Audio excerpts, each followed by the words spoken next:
here with Zai after a big win against Gunter, ending their streak. Hey Zai, first thing I want to know off the top, kind of what was the mindset of the offense coming into this week? Looking to clean some things up from last week and make a big show tonight. Go out and execute. They've only let 6 points a game up in the last 2 years. So we came out there having a mindset about we got to score the most points we can, and that's what we did. So we came out there, executed everything well on offense, scored the first 3 plays of the drive, and that set the tone for the game. Speaking of those 3 plays, the first play, we talk about, like, beforehand we heard Coach talking about, like, look, first you get the ball first. Mm-hmm. Go down, score, like set the tone. Can you walk us through a little bit of that drive? What was kind of going through your head? What were you seeing? Because, it didn't take long. First play, Coach Parr told me what was going to happen, and it happened. So I knew where I was throwing the ball. When I seen that safety, when that corner dropped down, I knew that seam to Ashton was going to be open, and that's where I threw it, and he got a lot of yards. So second play, what was our second play? Was that what was our second play? Was it? I don't remember. Dash left. Handed out to Chumley, he did his thing. And then Indiana, I threw it to Ace. Great, amazing catch. I could have probably put the ball in a little bit better spot, but he somehow caught it and got yards after contact and scored. Yeah, that first half, Ace did a great job. Yes. Talk a little bit about some of your receivers as we kind of the game got going. So Ronald, he didn't get the ball as much today, but he's okay with that. When you get double team, you can't do much about it. But the times he got the ball, he gave his effort. Ashton did. Who was it? Oh, Rowan. Rowan did pretty good today at wide. He caught some crazy balls that I didn't think he was gonna catch. The one I threw got deflected and he still caught it. He got Ace. He had a really good game. He had a lot of catches, a lot of yards, 2 touchdowns, I think. So, and then we had Ashton at X. He had a couple grabs today, a lot of yards. And then when we went heavy, we put Zay in, and Zay caught his touchdown. Zay. Gentry. Chaos. He just brings the chaos, doesn't he? Yeah. Hey, so this is 2 weeks in a row where you've been pretty clean back there. You've had some really good pockets. Yep. I think there was the 3rd or 4th down play where Marcos comes back and gets the block on that guy, chasing after you. The 4th down, I was running, and when I stepped back and spun around, all I heard the contact, and I was like, oh, someone just got smacked. And then I just had to run, But I heard the boo or the ooh in the crowd, so I was like, someone just got hit. So talking a little bit about your offensive line, their performance through 2 weeks. They haven't let up 1 sack in 2 weeks, so that's a really good line. They've been working hard, executing that practice every day. That's probably the most important part of the offense. You know what I'm saying? They don't mess up a lot. As you can tell, they don't let up a lot. So Peyton, Dylan, Jesse, Marcos, Rylan, Lashem, they're always there for me. So and they're always honest with me. So if I say, "Ow, I got hit," they're gonna say, "That's your fault. You should have slid." They always gonna be honest with me. That's the thing I like. They don't never lie to me. Yeah, awesome. But they always got my back, so that's my favorite thing. There you go. Thank you so much, Zai, for taking a couple of minutes to speak with us after the game. Congratulations. Yes, all right, here we go. We are live with Zay Gentry. He is with us after a big W over Gunter. Zay, listen, I think they tried to test you pretty early. Talk about what you saw out there and kind of, how you were responding and a little bit of your take of the game, especially in the first half. Really what I saw was what Coach Avere showcased on film. He really emphasized how we had to have a great week from the week we had previously. We had a chip on our shoulder, so we all came together as a team and told us we were going to work on some things and find 11 people on defense that really wanted to play. So that was really it for that, so yeah. Talk to me about that increased level of physicality. It was clear from the first snap of the game that you guys were coming with a different mindset and a different mentality this week. We had a chip on our shoulder, considering the things that happened last week, and we can take all the blame for that. But this week, we weren't going for it. So, favorite play looking back, you were involved in a lot of really key moments. But what was your favorite moment from this game? I know it's right and fresh, but right here, what would it be? When Zai broke a tackle that I didn't expect him to break, and then he threw it up to me in the back of the end zone, and I got 2 feet in. Yeah, that was a pretty incredible catch. That was a nice one. Hey, talk to me. I want to hear you talk about Eric's interception. I know we don't have Eric in here, but talking about him, he's made a transition from offense to defense, the work he's put in to have that result. Eric, he just put his head down and worked. The proof is in the pudding, what Coach Parr said earlier. So, Eric, he really went at this all summer considering he had an injury and a position change. And when he went up and got that grab, that was crazy. Well, so we all know, like, you get stats, right? That's half of this sport is the stats, because you're measured by those. You're measured by whether you make an interception, by whether you catch the ball, by whether you get it into the end zone. But today it seemed like you guys were really playing differently. You were playing for each other as much as you were playing for yourself. Can you talk about what happened this week? What changed? Because it feels different. Really, it took Parr to get on our butts. Really. When he did that, it put a little spark in us, because some of us didn't want to get moved down to the JV2 team, which was a threat, and we didn't like that. All right. So, yeah, we had to come up and show out. Yeah, all right. Well, you showed out, man. Got the W, end of streak. Great job. Thanks for spending some time with us and answering some questions tonight. Yes, sir. See you. All right, we're joined here post-game after a big W. You guys get a win. You stop a streak against Gunter.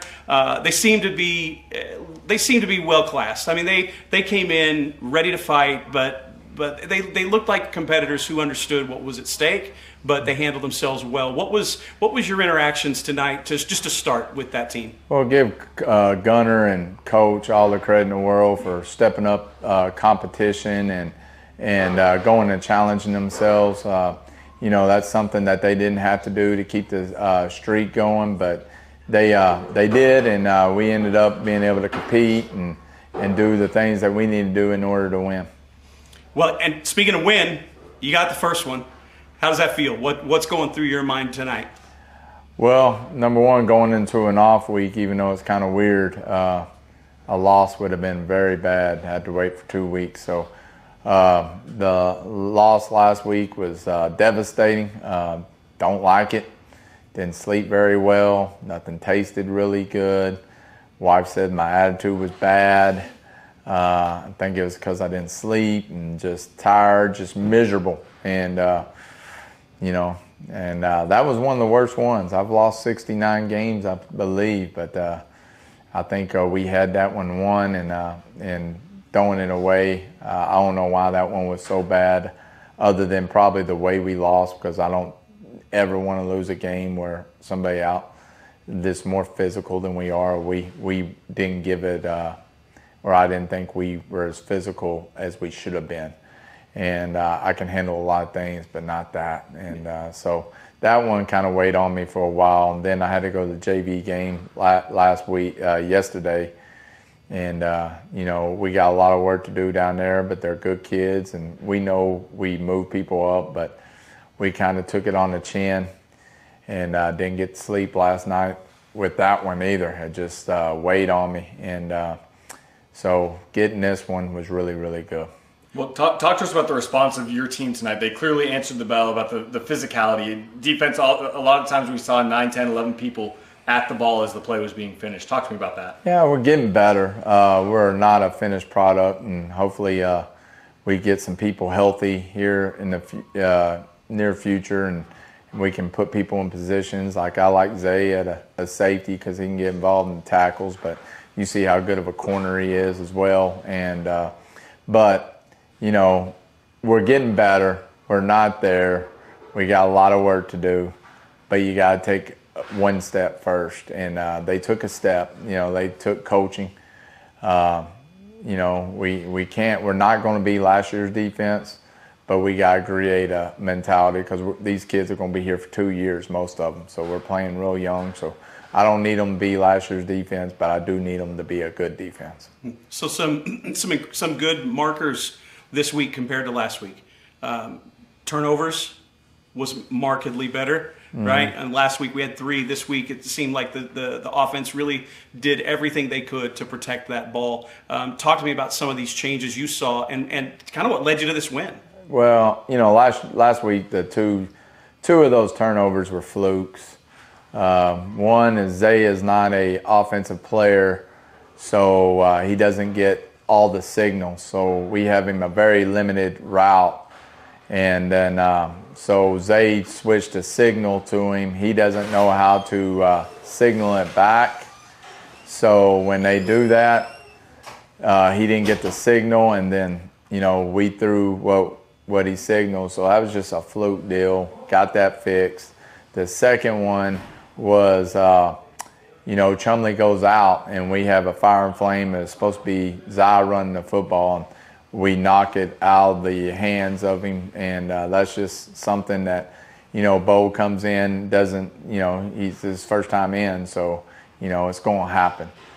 So those two are flukish, and, we still got to, I thought our kickoff team did really good job today, but our kickoff return, we let a onside kickoff when we were up by like 40 or 50. Kind of be aware that might happen, and and I could have called a better return than that. But all those things, we had some markers, but we got a long way to go. So 2 weeks until district play opens. What's your message to the team over the course of the next 2 weeks? Well, we play Lovejoy and Melissa. That's the message is, one, we got to pass our classes, so we're going to have to, get that done.